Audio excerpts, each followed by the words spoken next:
राजकुमार को न्याय दो, राजकुमार को न्याय दो, राजकुमार मामले की सीबीआई जांच करो, राजकुमार मामले की सीबीआई जांच। હવે મિત્રો તમને બધા લોકોને તો મેં જણાવ્યું જ હતું કે રાજસ્થાનની અંદર જે આ મિત્રો વાત કરી તો ખુલ્લેઆમ આંદોલન થવાનું હતું અને રેલી નીકળવાની હતી।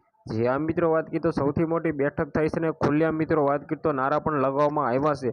હવે મિત્રો રાજસ્થાનના લોકો ખુલ્લેઆમ લડી લેવાના મૂડમાં છે અને ખુલ્લેઆમ મિત્રો તેમને ન્યાય જોઈએ છે। જે આ મિત્રો વાત કરી તો સૌથી પહેલાં તો આપણી યુટ્યુબ ચેનલની અંદર તમે પહેલી વાર આવ્યો હોય તો વિડીયોને શેર કરીને સબસ્ક્રાઈબ કરવાનું ભૂલતા નહીં, કારણ કે ભાઈઓ આપણી યુટ્યુબ ચેનલની અંદર આવા નવા વાયરલ ટોપિકના વિડીયો સૌથી પહેલાં તમને જોવા મળતા હોય છે।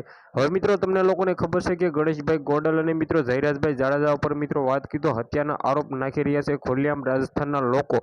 હવે આની અંદર કેટલું હાચું કેટલું ખોટું એ તો પોલીસ સાહેબો મિત્રો તપાસ કરે તો જ ખબર પડે।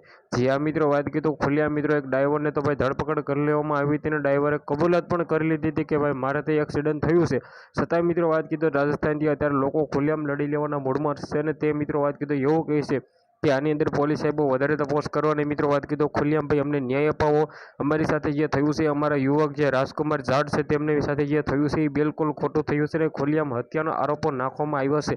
હવે આની અંદર કેટલું હાચું કેટલું ખોટું ને આવનારા ટાઈમમાં શું મિત્રો વાત કરી તો સૌથી મોટા ખુલાસાઓ થાય છે।